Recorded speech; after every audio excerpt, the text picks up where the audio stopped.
Aujourd'hui, nous voulons découvrir ce qui se passerait si chaque méchant de Disney gagnait à la fin. Des sympathisants aux détracteurs, Scar est sans doute le méchant Disney le plus populaire.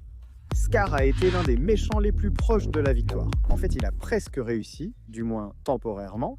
Il a régné sur la terre des lions jusqu'à ce que Nala ramène Simba au rocher des lions pour reprendre le trône. Mais que se serait-il passé si Scar avait réussi à empêcher ce dénouement ? En observant ce qui est arrivé au royaume sous le règne de Scar, il est clair que la situation n'aurait fait que se détériorer. La Terre subissait déjà une famine assez grave à cause des hyènes qui étaient autorisées à se déplacer librement en récompense de leur coopération avec Scar. Et pour aggraver les choses, il a forcé son propre peuple à chasser pour nourrir les hyènes alors qu'eux-mêmes mourraient de faim. C'est l'heure du dîner et on n'a même pas de fichus plats principaux. Si Simba n'était pas revenu pour détrôner Scar quand il l'a fait, la famine aurait continué jusqu'à ce qu'il n'y ait plus ni nourriture ni eau pour les lions. Les seules créatures qui auraient eu une fin relativement heureuse dans ce cas seraient les hyènes qui, ironiquement, auraient probablement fini par manger Scar de toute façon à cause du manque inévitable de nourriture, puis se seraient mangées entre elles puisqu'il ne restait plus rien à manger. Passons maintenant à l'un des méchants Disney les moins appréciés, les extraterrestres de Chicken Little. Ces types entrent aussi dans la catégorie des méchants qui, en quelque sorte, ont gagné puisque leur motivation n'était pas vraiment malveillante. Ils voulaient simplement retrouver Kirby, leur enfant perdu. Pourquoi as-tu pris notre enfant ? La question principale est donc, et si retrouver Kirby leur avait pris plus de temps ? Grâce à l'observation attentive de Petit Poulet, les dégâts causés par les extraterrestres ont été limités. Malgré tout, ils ont pu réparer la majorité des dommages causés. Ils n'ont pas rendu la mémoire à Foxy Loxy uniquement parce que Runt a suggéré, étrangement avec le recul, de la laisser ainsi. Les extraterrestres étant plutôt détendus, ils font partie des rares de cette liste pour qui on pourrait espérer la victoire, malgré leur potentiel de destruction considérable. Abordons la première méchante de Disney, la Reine Maléfique de Blanche-Neige. Bien que moins populaire que Scar et Ursula, la reine se démarque par sa mesquinerie et sa malveillance. Je veux dire, le seul but de cette femme était de tuer la belle-fille de son propre enfant, simplement parce qu'un miroir magique a dit qu'elle était plus belle. Avec un motif aussi simple, il est facile d'imaginer comment les choses se seraient dit passer si elle avait gagné. Blanche-Neige serait morte et la méchante reine aurait... Reine. Il est peu probable que quiconque puisse y remédier. Certes, les nains tenteraient une revanche, mais la méchante reine, si méticuleuse, serait sans nul doute préparée à cette éventualité. Le roi cornu, méchant le plus sombre de Disney, a clairement annoncé ses objectifs maléfiques dès le début. Il ne voulait rien de plus ni de moins que de lever une armée de morts pour qu'ils servent de soldats à sa conquête totale du monde. La partie la plus effrayante de son plan, c'est qu'il n'impliquait la vie à aucun niveau. Le roi cornu voulait tuer chaque être vivant sur la planète et en gros, régner sur son propre petit coin d'enfer. Si ses désirs s'étaient réalisés, la Terre serait devenue un enfer sans vie et en flammes. La seule forme de vie non morte qui pourrait encore exister serait Grincheux. Et il ne serait probablement là que si le roi cornu avait besoin d'un punching ball. Il est plus difficile d'imaginer Hans gagner comparé aux autres méchants de cette liste, mais jouons l'avocat du diable pour lui, juste cette fois. Imaginons un scénario complètement fou. Et si Hans n'était tout simplement pas stupide ? Sérieusement, toute l'ambition de ce gars était d'épouser une princesse, il voulait usurper le trône et il a pensé y parvenir en assassinant la princesse. Si seulement il y avait quelqu'un dehors qui t'aimait. La princesse qui était de toute façon amoureuse de lui. Même s'il réussissait cela, il devrait aussi tuer Elsa, qui a des pouvoirs surnaturels de glace. Sinon, Hans aurait pu simplement gagner en n'étant pas un meurtrier. Il aurait pu simplement oublier son plan diabolique, apprécier le fait qu'une princesse Disney soit amoureuse de lui et épouser la richesse et le pouvoir. Il vivrait heureux pour toujours, même par des moyens sournois. On aurait de la peine pour Christophe, mais Elsa est probablement célibataire, non ? Ensuite, nous avons le prince Jean, méchant connu pour son récent travail au comité de tarification de la Switch 2. Mon pauvre portefeuille. Bref, assez de lamentation. Parlons du cousin de Chester Cheetah. Le prince Jean avait un objectif très simple, de l'argent et beaucoup. Il se vantait de voler les pauvres pour donner aux riches. S'il avait capturé Robin des Bois, il n'aurait pas hésité à s'en débarrasser. Le prince Jean a promptement condamné Frère Tuck à mort pour faire sortir Robin des Bois de sa cachette, révélant son côté impitoyable lorsqu'il s'agit d'atteindre ses objectifs. Il n'est qu'un enfant gâté avec une couronne. S'il avait gagné, il aurait accumulé nourriture, argent et ressources, ne donnant au peuple que le strict minimum pour survivre et continuer à lui rapporter de l'argent. La famille qui économise ensemble paie ensemble. Malgré le départ de Robin des Bois, ses amis et proches seraient prêts à organiser un coup d'État pour détrôner ce chat corrompu. Que ce soit le shérif corrompu ou le moral petit Jean, quelqu'un pourrait certainement prendre le trône du roi. Mais même si le royaume serait en grand péril, le prince Jean ne profiterait pas longtemps des fruits de sa victoire. Shere Khan est un méchant avec une motivation simple. Tuer les gens qui entrent dans la jungle, c'est vraiment tout, je suis sérieux. Si Shere Khan avait gagné, il aurait mangé un enfant qui n'avait aucun lien avec le monde des humains. Aucune famille au village ne peut le venger, donc la pire punition serait de se faire botter les fesses par Baloo et Bagheera en représailles. Mais dans tous les cas, il est difficile de faire une fin heureuse avec un enfant dévoré par un tigre. Clayton avait un motif simple, s'enrichir rapidement en vendant illégalement des gorillas de chasse. Malgré la richesse potentielle d'une victoire, il n'en aurait probablement pas profité longtemps. Même si Clayton avait vendu tous les gorilles, il aurait toujours eu le problème de ses prisonniers.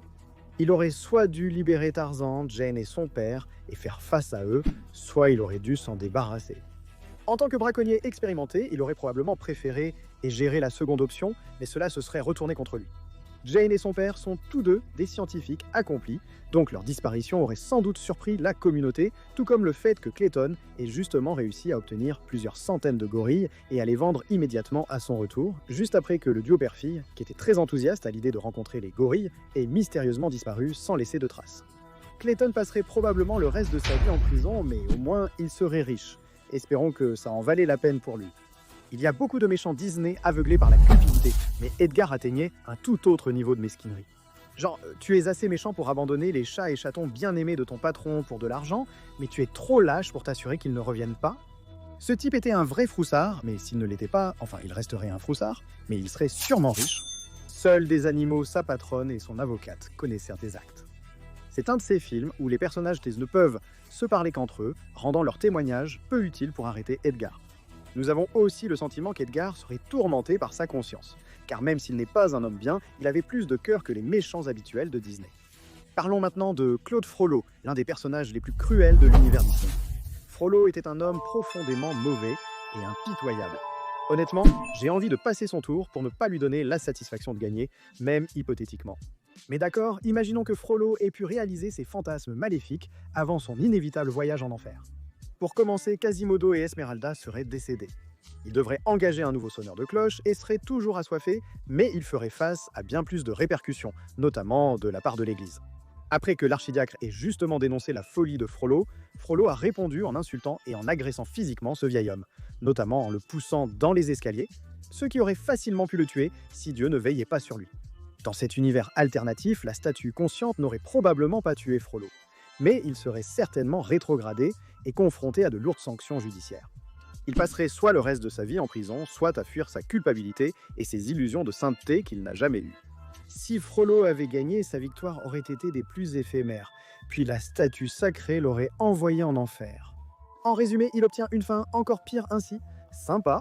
Ensuite, il y a le commandant Rourke, l'autoproclamé capitaliste d'aventure.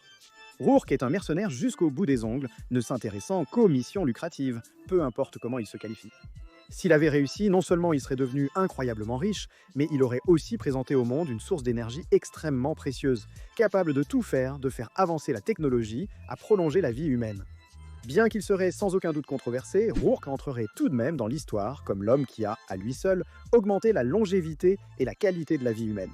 Mais connaissant le personnage, il la réserverait sûrement uniquement à ceux qui sont assez riches pour se la permettre. La technologie avancerait, mais des monstres comme Rourke proliféreraient. Bill Sikes, l'un des méchants les plus cupides de Disney, est un usurier dans Oliver et compagnie qui ne fait que son travail. C'est simplement un travail impitoyable et illégal. Dans le film, l'un des débiteurs actuels était Fagin, et nous devons le remercier d'avoir une conscience, car sans cela, les choses auraient pu bien plus mal se terminer. Sans boussole morale, Fagin aurait pu accepter la victoire quand Sykes a kidnappé Jenny pour obtenir une rançon de ses riches parents. Cela aurait empêché Sykes d'être heurté par un train et lui aurait permis de récupérer l'argent que Fagin lui devait, même si cela impliquait de traumatiser une petite fille. Rien ne nous laisse penser que les parents de Jenny ne paieraient pas pour sa liberté, ni que Sykes ne serait pas assez prudent pour échapper aux autorités. Le soi-disant très recommandé gouverneur Radcliffe arrive ensuite. Si Radcliffe avait gagné, il aurait été ravi d'éliminer les obstacles, c'est-à-dire les personnes qu'il a trouvées en Virginie. Radcliffe serait rapidement déçu car Smith disait la vérité. Il n'y avait pas assez d'or pour justifier un génocide. Je veux dire, certes, je ne pense pas qu'il existe une quantité d'or qui justifierait un génocide, mais quand on tue des centaines d'autochtones, on veut au moins être payé pour ça, non ? Comment pourrait-il sinon maintenir sa silhouette glorieuse ? Je vais être honnête avec vous, certains de ces personnages avaient des objectifs carrément absurdes, au point que imaginer leur victoire semble ridicule. Prenez Cruella par exemple. Cette femme voulait littéralement un manteau de fourrure fait avec la peau de chiot. Si elle réussissait, elle n'aurait pas beaucoup de temps avant que la police ne la retrouve et ne l'arrête. Connaissant Cruella, elle n'aurait pas perdu de temps avant de commencer à exhiber son nouveau manteau. Et il ne faut pas être un grand détective pour se dire « Hé, peut-être que le camion de chiot disparu a un lien avec la femme instable qui se vante de son manteau fait avec la fourrure d'un camion entier de chiots. Je suis un génie !» Quant à un autre des méchants de moindre envergure, Slade. Amos Slade n'était vraiment un méchant que par procuration. Il avait bon cœur au fond, au point d'être prêt à traquer un renard par vengeance parce qu'il avait involontairement causé la fracture de la patte de son chien.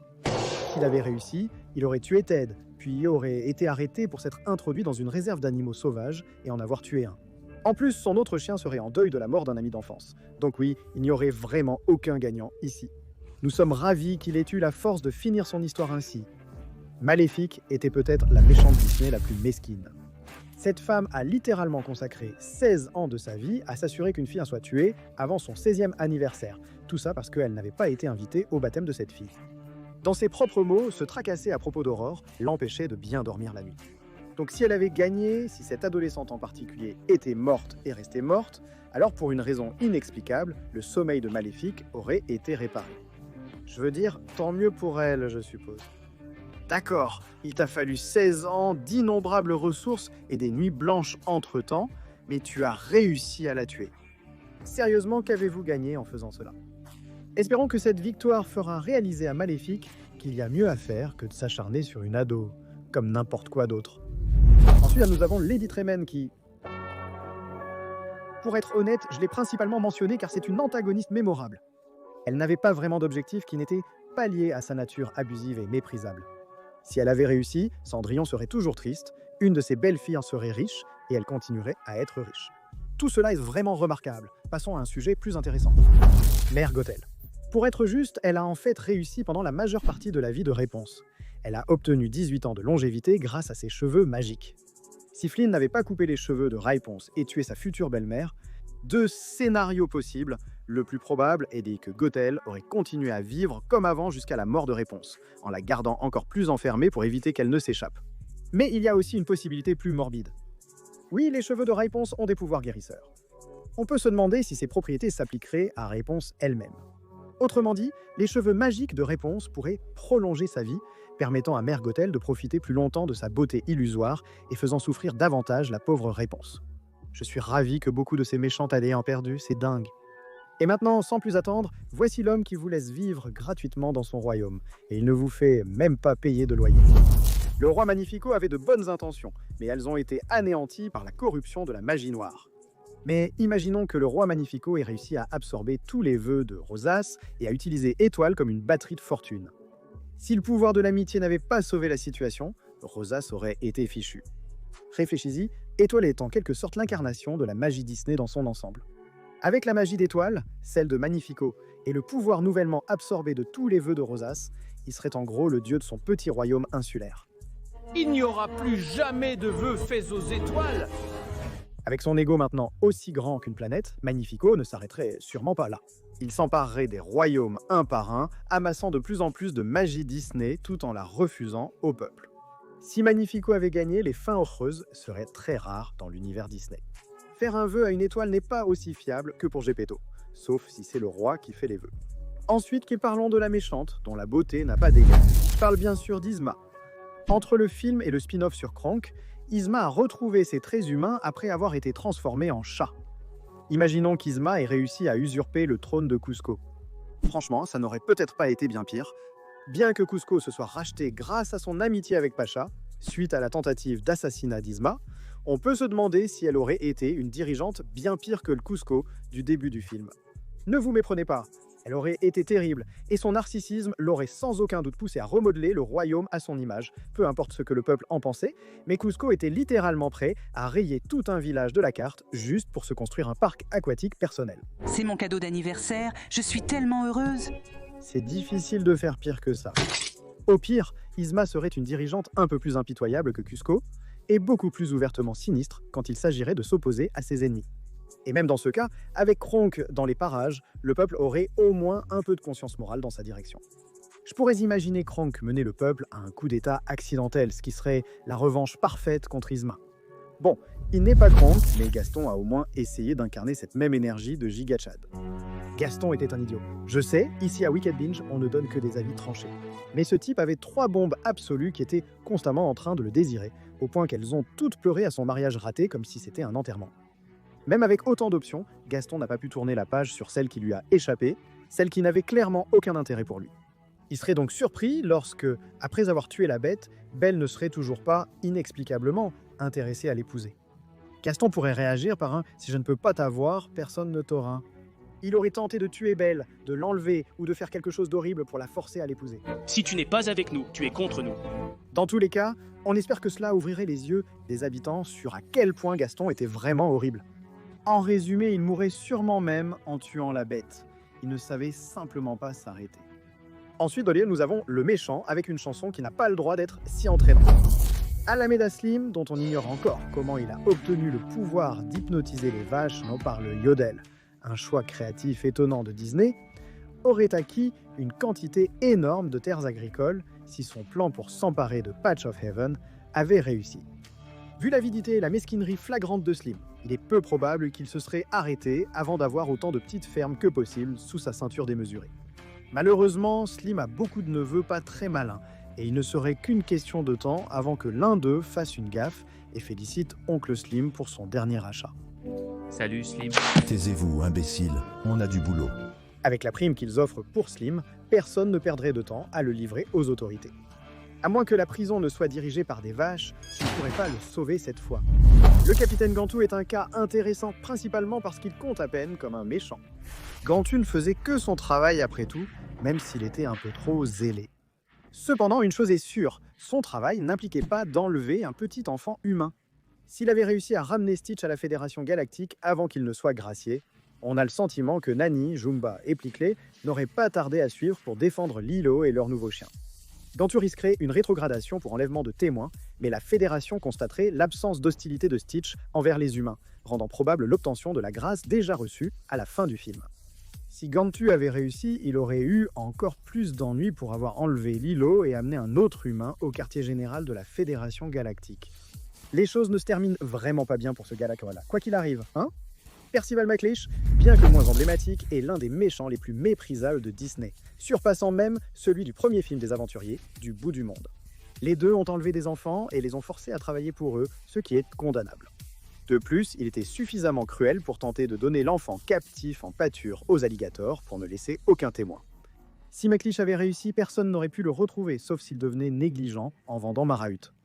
Mais étant donné sa prudence durant la majeure partie du film, c'était très improbable. Madame Médusa, bien que moins maléfique que la méchante de la suite, est loin d'être innocente.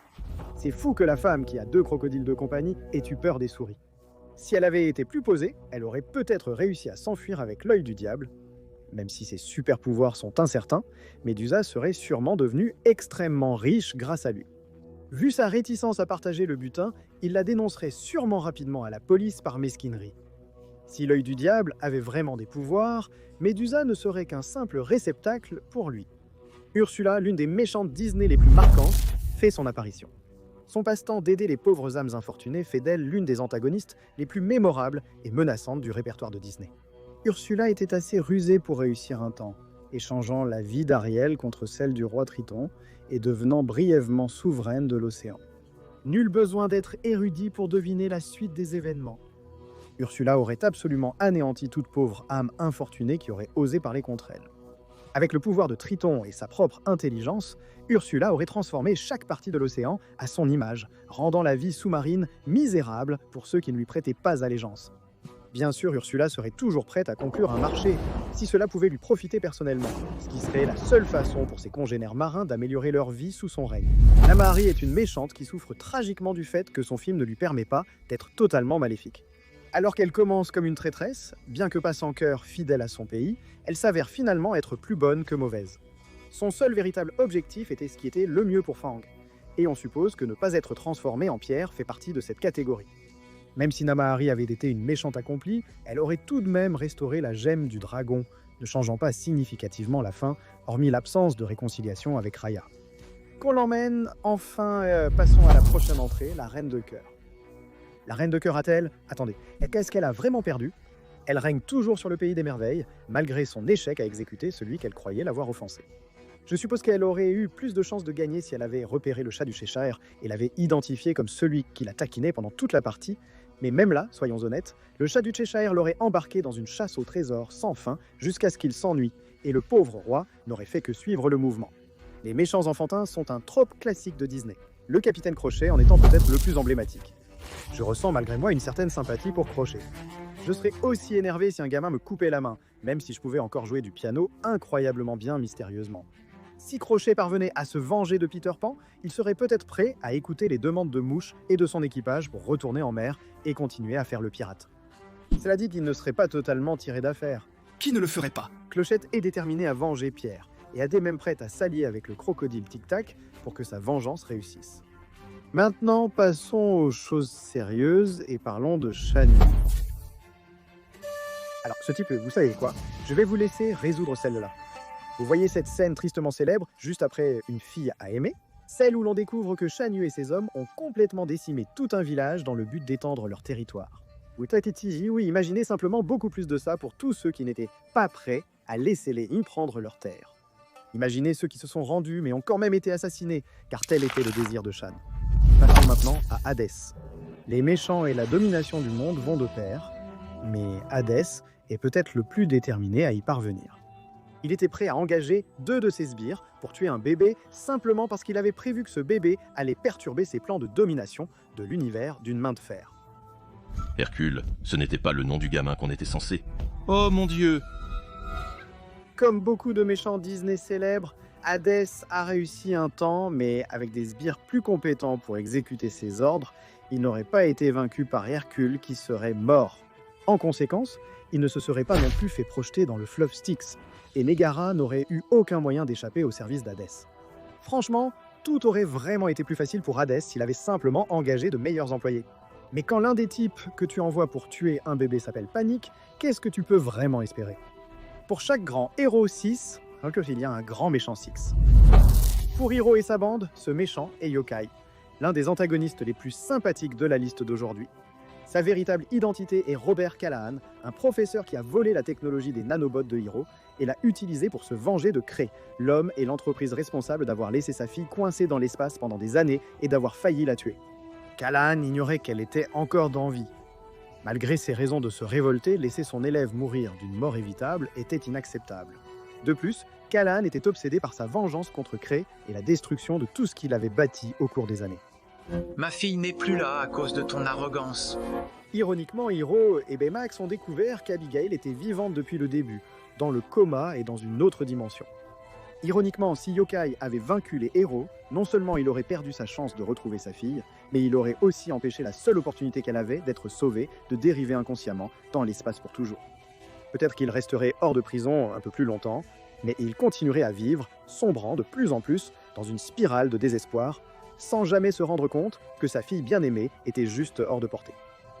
Ensuite, nous avons le plus grand génie criminel du monde, incroyablement brillant, Battle Ratigan. Ratigan a réussi à accomplir de nombreuses choses maléfiques. Il a commis des actes de terrorisme célèbres, noyé des veuves et des orphelins, et dans Basile, détective privé, il a failli réussir à usurper le trône de la reine et à devenir le souverain de la Grande-Bretagne des souris. En effet, sans l'intervention de Basile et Dawson, Ratigan dominerait encore aujourd'hui les souris de Grande-Bretagne. Ratigan, un génie impitoyable, surprendrait s'il n'avait pas déjà un plan pour commencer à dominer aussi les humains, vu son intelligence. J'ai le pouvoir. Il y a quelque chose d'étrangement drôle dans l'idée d'un rongeur comiquement maléfique essayant de prendre le contrôle de la société humaine en tant que dirigeant. Mais ça devient terrifiant quand on se rappelle qu'on parle du type qui donne joyeusement ses propres hommes à manger à son énorme chat domestique s'il l'énerve. Quand vous verrez un robot réplique du président remettre son bureau à une souris en costume, rappelez-vous que je vous avais prévenu. Ensuite, nous avons Dawn Bellwether. Bien que Bellwether ne soit pas la méchante Disney la plus populaire, son plan reste l'un des plus ignobles de l'histoire du studio. Si Bellwether avait eu gain de cause, elle aurait réussi à détruire la réputation publique des prédateurs, s'assurant que des animaux comme Nick Wilde soient drogués pour tuer contre leur gré, soit forcés à mener une vie de crime pour survivre. Les autres animaux seraient également dans une situation difficile. Le plan de Don a causé la mort de nombreux animaux, ce qui aurait donné aux non-prédateurs un grand sentiment de peur envers tous les animaux plus forts qu'eux. La société sombrerait dans le spécisme comme jamais auparavant et grâce à Bellwether, Zootopie régresserait en un chaos absolu. Maintenant, nous avons une double entrée dont l'une aurait pu causer des dégâts considérables au groupe, Goob et Doris. Alors que Goob voulait simplement se venger de Louis pour avoir ruiné son sommeil et sa vie, Doris avait des intentions bien plus sinistres. Nous avons vu ce qui se passerait s'il gagnait. Goob serait absolument horrifié de découvrir que son unique ami ne faisait que l'utiliser pour créer une société où sa race de chapeaux serviteurs réduirait toute l'humanité en esclavage, ce qui finirait par laver le cerveau de Goob lui-même ou même le tuer. Doris, je croyais qu'elle était mon amie. Si ces deux-là avaient réussi, le succès n'aurait appartenu qu'à Doris, et le monde aurait été réduit à une dystopie totale. Certains méchants Disney, malgré un temps d'écran limité, ont marqué les esprits grâce à leur personnalité mémorable. Madame Mime est l'une de ces méchantes. Ce qui lui manque en temps à l'écran, elle le compense par son plaisir à tout ce qui est mauvais, maléfique et méchant. Son seul but dans le duel des sorciers était de surpasser Merlin et son apprenti, puis de tuer Arthur après sa victoire. Si elle avait gagné, son ego aurait été boosté et elle serait devenue encore plus folle, partant affronter des adversaires toujours plus grands et dangereux. Peut-être aurait-elle tenté de retirer l'épée légendaire de la pierre. Elle aurait pu garder Arthur en vie pour le faire à sa place, mais soyons honnêtes, elle n'est pas aussi maligne. Ensuite, nous avons un méchant qui est à la fois complètement mauvais et presque étrangement sympathique. Docteur Facilier est un escroc minable prêt à ruiner la vie des autres pour réussir, utilisant des tours et des paroles dignes d'un génie maléfique pour les piéger dans des accords qui leur apportent des ennuis à long terme. Même ainsi, il essaie de rembourser des dettes qui pourraient l'envoyer en enfer. La nouvelle richesse de Facilier pourrait lui acheter sa liberté, ce qui est positif. J'ai juste besoin d'un peu plus de temps. Parce qu'il a été traîné en enfer à cause de ses dettes surnaturelles. Mais Facilier, même après avoir remboursé ses dettes, resterait probablement coincé dans ses vieilles habitudes jusqu'à sa mort. Il ne va probablement pas prier à l'autel, mais plutôt s'endetter davantage en tentant sa chance pour une vie meilleure, pour finir dans la même situation, voire pire. Parlons enfin du méchant principal de L'émonde de Ralph, l'un des rares antagonistes à rebondissement réussi de Disney. Roi Candy, alias Turbo. Turbo s'est imposé comme l'un des égoïstes les plus dangereux de l'histoire de Disney. Et si cette vidéo vous a appris quelque chose, c'est bien que c'est un exploit très impressionnant. Son but était de rester le personnage le plus aimé et célèbre de l'arcade, en sabotant le code de Vanellope et en usurpant son trône, un objectif atteint pendant un certain temps. S'il n'avait pas été arrêté, le Roi Candy aurait continué à régner sur Sugar Rush, d'une main de fer couverte de sucre. Je suis maintenant le virus le plus puissant de la salle d'arcade. C'était le cas, jusqu'à l'arrivée d'un nouveau jeu dans la salle d'arcade. Mais sérieusement, quel jeu pourrait surpasser Sugar Rush avec son Roi Candy ? Que peut offrir un autre jeu de karting ? Un plombier moustachu ? Une étrange tortue dragon ? Qui voudrait y jouer, franchement ?